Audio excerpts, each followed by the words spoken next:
Hi guys!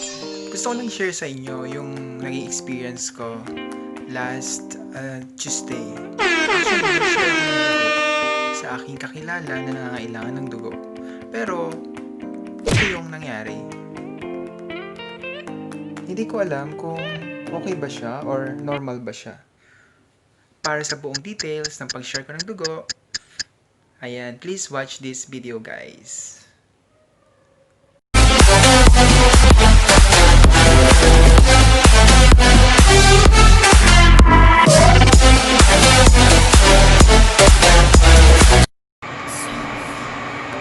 Pumunta kami ng mas maaga sa Philippine General Hospital para sabi namin hindi kami pipili ng mas mahaba.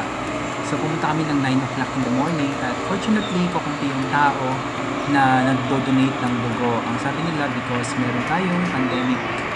So kami habang kami naghihintay ay yung kasama kong si selfie nagpapakit siya.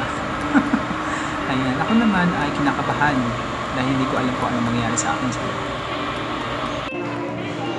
Nang makapasok kami sa loob, binigyan kami ng security guard ng form, pinilapan namin siya, back to back siya. So, may mga ilang tanong dyan na dapat namin patunayan, example ng lifestyle namin, and etc.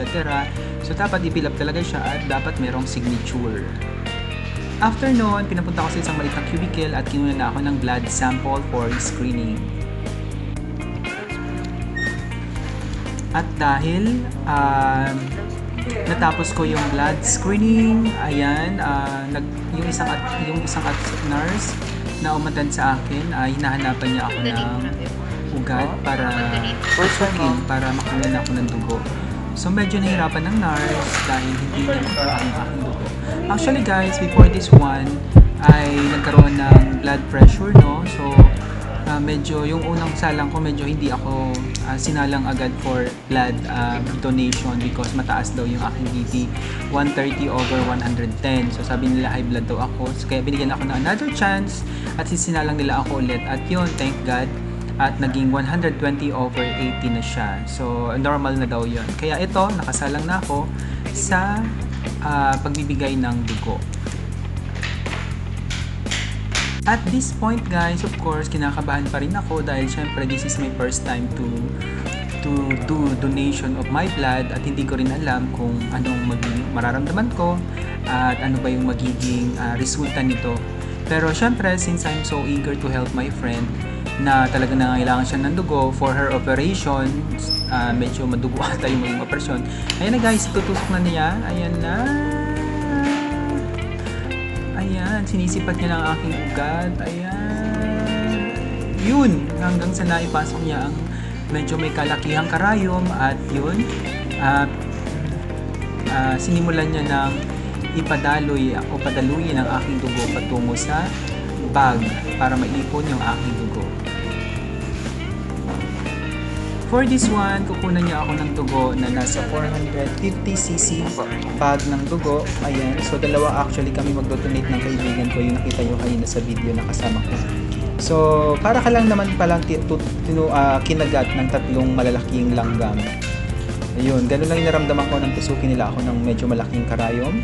At sabi ng nurse na nag-attend sa akin, ayan, ganyan-ganyan ko lang daw yung aking yung aking kamay para daw tuloy-tuloy yung pagdaloy ng dugo papunta sa bag. Ayan guys. Masaya pala guys na makita mo yung dugo mo na naipapasok siya sa bag at alam mo na makakatulong ka sa ibang tao. Kaya nakakatuwa. Sa tingin ko, ulitin ko yung pag-donate ko ng dugo. And I really hope na sa screening okay yung aking dugo para tuloy-tuloy na yung aking pagbibigay buhay sa ibang taong nangangailangan, especially ng dugo.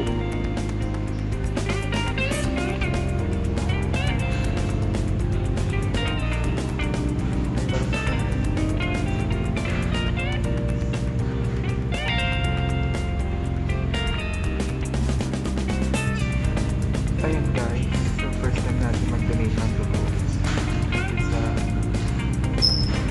sa BGE kasi yung kaibigan natin is nangailangan ng dugo. At yun,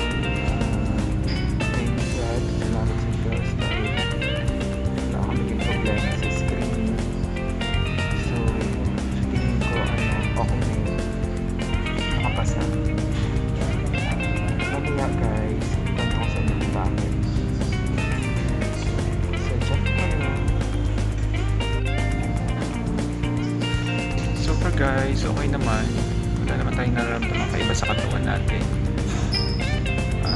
Normal lang yung nararamdaman natin habang kinukunan tayo ng dugo.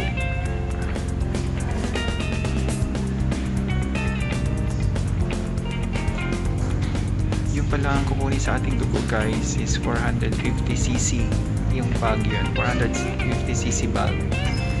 Ayan, so ako, masaya ako. Masaya ako dahil nakapagtuloy tayo ng dugo.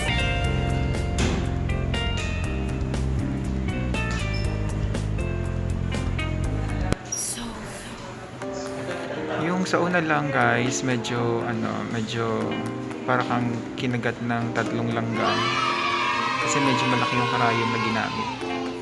Pero so far, so good naman siya. Sa pagtusok lang siya masakit. Pero hindi naman talaga all throughout. Yung habang kinukunan ako ng dugo, tapos habang lumalabas yung dugo ko, hindi naman siya masakit. Ayan.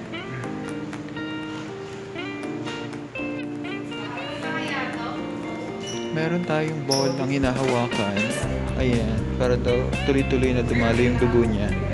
So malapit na rin tayo matapos. Ito na yung bag ng aking dugo. Ayan. Mapupuno na siya.